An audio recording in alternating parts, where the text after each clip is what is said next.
ఎంత అవుద్ది? 700 కోట్లు. 700 కోట్లు. వీళ్ళ పరిపాలన వీళ్ళు పాడు కాదు. బీపీ లేస్తుంది, తిట్టలేక ఈ మాట అంటున్నా. ఆడాళ్ళు అన్నట్టుగా అలా చేస్తుంది. నాకు అంత కోపం వస్తుంది బస్ స్టాండ్ లో చూస్తుంటే. ఎందుకంటే అసలు నేనైతే సంవత్సరంలో మొత్తం రూపాయి మారుతా. తెలివి ఉండాలి కదా, తెలివి ఉండాలి, పట్టుదల ఉండాలి, దీక్ష ఉండాలి. People who are discussing or people who are making allegations against Telangana guarantees, I wanted to challenge Mr. Pinarayi Vijaya. Please come. I will organize everything. I will organize a flight. I will organize a team to explain. I will come with you. ఇక రేవంత్ రెడ్డి గారు విజయవంతంగా తెలంగాణలోనే కాకుండా అక్కడ కేరళకి వెళ్ళి కూడా కాంగ్రెస్ ఇజ్జత్ తీయడం జరిగింది ప్రశాంతంగా. అసలు ఎట్లా అంటే ఇక్కడ 6 గ్యారెంటీలు అమలు జరిగినాయి అని చెప్పి అక్కడ 5 గ్యారెంటీలు పెట్టడం జరిగింది. మరి ఇక్కడ 6 గ్యారెంటీలు అమలు జరిగితే మీరు చెప్పండి. 6 గ్యారెంటీలు అమలు జరిగితే మీరు కామెంట్ చేయండి. నిజంగా 6 గ్యారెంటీలు అమలు జరిగితే కామెంట్ చేయండి. ఓకే, నెక్స్ట్ వచ్చేసి అక్కడ ఏదైతే కేరళకి వెళ్ళి అన్ని పచ్చబద్దాలు, ఇక మేము 6 గ్యారెంటీలు అమలు చేసినాం, 420 హామీలు అమలు చేసినాం, మా ప్రభుత్వం ఇంకా 10 ఏళ్ళు 20 ఏళ్ళు ఉండాలని ప్రజలు కోరుకుంటున్నారని చెప్పడం జరిగింది. అది కాకుండా అక్కడున్న ఏదైతే సీఎం మన పినరయి విజయన్ గారి పైన కూడా చాలా మాటలు మాట్లాడడం జరిగింది. ఆయన మోడీ ఒకటే, మీరు ఎవరికి వేసినా మోడీకి వేసినట్టే, నెక్స్ట్ లెఫ్ట్ పార్టీలు కూడా ఒకటే అని చెప్పడం జరిగింది. దాని మీద ఇక్కడ కూడా మన సిపిఐ ఎమ్మెల్యే గారు కూడా స్పందించడం జరిగింది. సో కోనంనేని సాంబశివరావు గారు కూడా స్పందించడం జరిగింది. ఈ ప్రభుత్వాన్ని చూస్తే నాకు ఏమని తిట్టాలో కూడా అర్థం కావట్లేదు, ఇంత దరిద్రమైన పాలన అని కూడా ఆయన కూడా అనడం జరిగింది. అంటే మొత్తం చూసుకుంటే ఏంటంటే ఇక్కడ అసలు ఏం అమలు జరిగింది, ఏం చేసిండ్రు అనేది సీఎం రేవంత్ రెడ్డి గారికి తెలియాలి. ఇంకొకటి, అది కాకుండా ఏదైతే 6 గ్యారెంటీల్లో ఫ్రీ కరెంట్ అంటున్నాడు, ఫ్రీ కరెంట్ అనేది పెద్ద స్కామ్ అండి. ఫ్రీ కరెంట్ అనేది పెద్ద స్కామ్, అది చాలా పెద్ద స్కామ్. అది దాని గురించి సపరేట్ ఆల్రెడీ ఒక వీడియో చేస్తే మళ్ళీ కావాలని కామెంట్స్ వస్తే దాని మీద లెక్కలతో సహా చూపిస్తుంది ఎలాంటి స్కామ్ ఏంది, దాన్ని ఎలా ప్రజల్ని ముంచుతున్నాడు, ఆ పేరు చెప్పుకొని ఫ్రీ కరెంట్ అని చెప్పి ప్రజలు ఎలా ముంచుతున్నారో అది కూడా క్లారిటీ ఇస్తాం మీకు. కామెంట్ చేస్తే ఏదైతే కరెంటు దాని గురించి క్లియర్గా చేయండి బ్రదర్ మీరు అని చెప్తే అది లెక్కలతో సహా మీకు ఆధారాలతో సహా చూపిస్తాను మీకు క్లియర్ కట్గా. ఇక నెక్స్ట్ వచ్చేసి ఏదైతే ఇప్పుడు కేరళకి వెళ్ళి చెప్తున్నాడో, అది కాకుండా తెలంగాణ ఖజానా ఇప్పుడు ఇన్ని రోజులు ఢిల్లీకి అనుకుంటే ఇప్పుడు కేరళ కూడా పాకింది. ఏదైతే కేరళలో ఉన్న కొన్ని పేపర్లు మెయిన్ పేపర్లు ఉన్నాయి, బ్యానర్ ఐటంలో ఏది మన 420 హామీలు అమలు చేసినట్టు 6 గ్యారెంటీలు కూడా అమలు జరుగుతున్నట్టు అక్కడ పెద్ద ఐటమ్ బ్యానర్ ఐటమ్ వేయడం జరిగింది. కొన్ని లక్షలు ఉంటుంది, మీకు అందరికి తెలిసిందే. బ్యానర్ ఐటమ్ రావాలంటే మెయిన్ పేపర్లో రావాలంటే కొన్ని లక్షల ఖర్చు ఉంటుంది. మరి ఆ ఖర్చు అంతా ఎవరు కాంగ్రెస్ పార్టీ పెట్టుకుందంటే కాదు, తెలంగాణ గవర్నమెంట్ పెట్టుకుంది.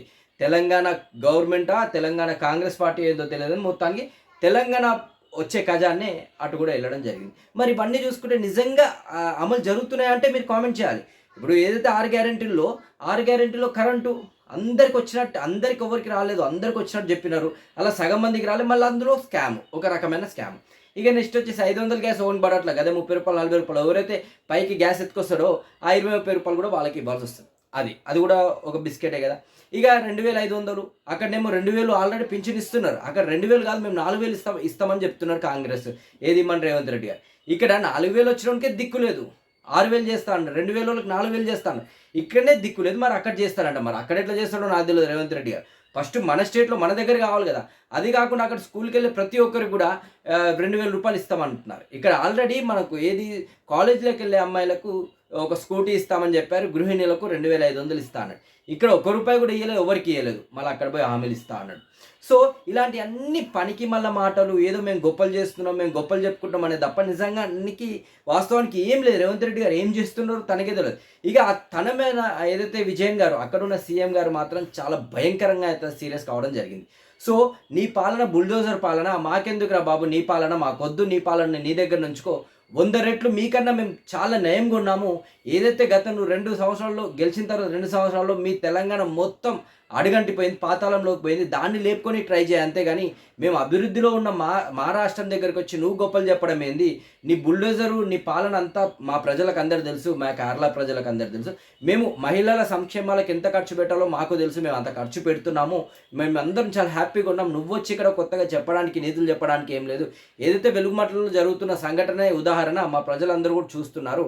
సో నీ తెలంగాణని కేసీఆర్ చేసిన దాన్ని నువ్వు 100 రెట్లు దాన్ని పాతాళంలోకి తీసుకుపోతున్నావు. ఫస్ట్ దాన్ని లిఫ్ట్ చేసుకో, అంతేగాని నీకేదో హైకమాండ్ చెప్పింది ఇక్కడ వచ్చి అడావిట్ చేస్తా అంటే నడవదని చాలా సీరియస్గా ఘాటుగా కూడా స్పందించడం జరిగింది కేరళ సీఎం గారు.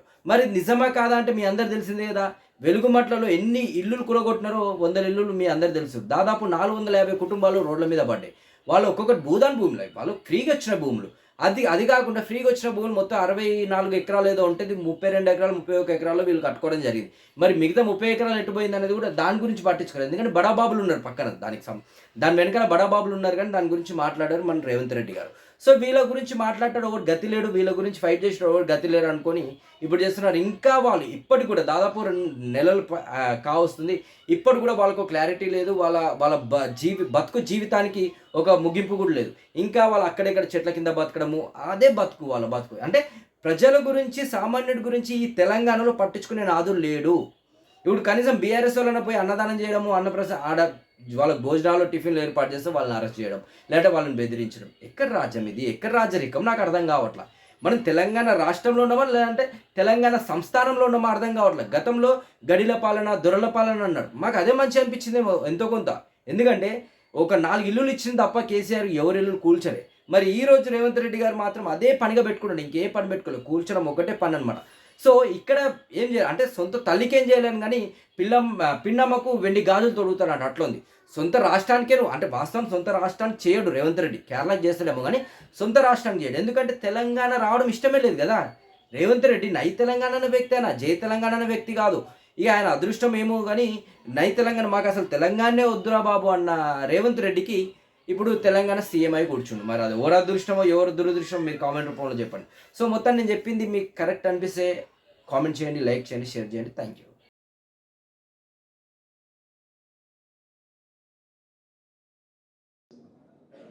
People who are discussing or people who are making allegations against Telangana guarantees, I wanted to challenge Mr. Pinarayi Vijaya. Please come. I will organize everything. I will organize a flight.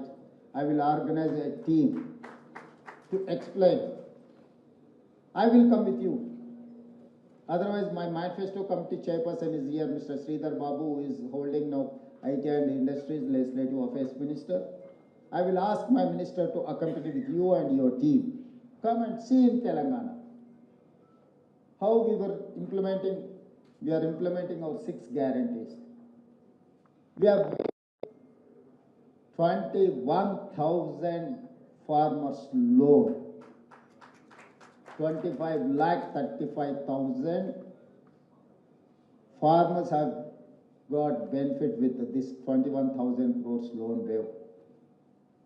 Today we are giving Rait Bharosa per annum 18,000 crores. I have paid 9,000 crores within 9 days. You come and see my track record. Within 14 months, I have recruited 67,173 government jobs, not in private. ఎంత అవుద్ది? 700 కోట్లు. 700 కోట్లు. వీళ్ళ పరిపాలన వీళ్ళు పాడు కాదు. BP లేస్తుంది, తిట్టలేక ఈ మాట అంటున్నా. ఆడాళ్ళు అన్నట్టుగా అలా వస్తుంది. నాకు అంత కోపం వస్తుంది బస్ స్టాండ్ లో చూస్తుంటే. ఎందుకంటే అసలు నేనైతే సంవత్సరంలో మొత్తం రూపాయి మారుతా. తెలివి ఉండాలి కదా, తెలివి ఉండాలి, పట్టుదల ఉండాలి, దీక్ష ఉండాలి. ఇంత అన్యాయంగా ఉన్నాయి. సరే అయినా మీరు ఈ మహిళలందరికీ శుభాకాంక్షలు తెలియజేస్తూ ఖచ్చితంగా ఈ మనం కొత్త దీని స్వరూపం మార్చుకునే వరకు కూడా పోరాటం చేద్దాం, సాధించుకుందాం. మీరందరూ నా పైన, అందులో ఆర్టీసీ సోదరులు ఎంతో ప్రేమతో ఉంటారు, నాకు అనుబంధం. మీ అందరికీ మీ సమస్యల పరిష్కారం కోసం ఫైట్ చేస్తున్నాను. అలాగే మన ప్రాంత అభివృద్ధి కోసం కూడా ఫైట్ చేస్తూ మీ అందరికి శుభాకాంక్షలతో సెలవు తీసుకుంటున్నాను. సో ఆ విధంగా బస్సులు కూడా శుభ్రంగా ఉండాలి. ప్రయాణం చేసే వాళ్ళకి ఎట్లా వాళ్ళు ఎక్కుతున్నారు అని చెప్పి దాని జోలికి వెళ్లకుండా ఉండటం అనేది ధర్మం కాదు. ఆటో నీట్ గా ఉంచాలి, బస్ స్టాండ్ నీట్ గా ఉంచాలి, మరుగుదొడ్లు నీట్ గా ఉంచాలి, సిబ్బందిని జాగ్రత్త చూసుకోవాలి. డబ్బు లేని పనులు, డబ్బు ఉన్నదంటే ఓకే మీకు ఇబ్బంది. ఇవన్నీ ఇది పెద్ద ఖర్చు కాదు. ఇన్ని వేల కోట్లు పెట్టే వాళ్ళకి మొత్తం రాష్ట్రంలో ఎన్ని బస్ స్టాండ్లు ఉన్నాయమ్మా? రాష్ట్రంలో ఎన్ని బస్ స్టాండ్లు ఉన్నాయి? మొత్తం 143 బస్ స్టాండ్. 5 కోట్లు వేసుకో, ఎంత అవుద్ది? 700 కోట్లు. 700 కోట్లు. వీళ్ళ పరిపాలన, ఇల్లు పాడుగా నీకు తెలుస్తుంది. ఎట్లాగా ఈ మాట అంటున్నా, ఆడాలి అన్నట్టుగా అలా వస్తుంది. నాకు అంత కోపం వస్తుంది బస్ స్టాండ్ లో చూస్తుంటే. ఎందుకంటే అసలు నేనైతే సంవత్సరంలో మొత్తం రూపాయి మారుస్తా. తెలివి ఉండాలి కదా, తెలివి ఉండాలి, పట్టుదల ఉండాలి, దీక్ష ఉండాలి. ఇంత అన్యాయంగా ఉన్నాయి. సరైనా మీరు ఈ మహిళలందరికీ శుభాకాంక్షలు తెలియజేస్తూ ఖచ్చితంగా ఈ మన కొత్త దీని స్వరూపం మార్చుకునే వరకు కూడా పోరాటం చేద్దాం, సాధించుకుందాం. మీరందరూ నా పైన, అందులో ఆర్టీసీ సోదరులు ఎంతో ప్రేమతో ఉంటారు. నాకు అనుబంధం. మీ అందరికీ మీ సమస్యల పరిష్కారం కోసం ఫైట్ చేస్తున్నాను. అలాగే మన ప్రాంత అభివృద్ధి కోసం కూడా ఫైట్ చేస్తూ మీ అందరికీ శుభాకాంక్షలతో సెలవు తీసుకుంటున్నాను.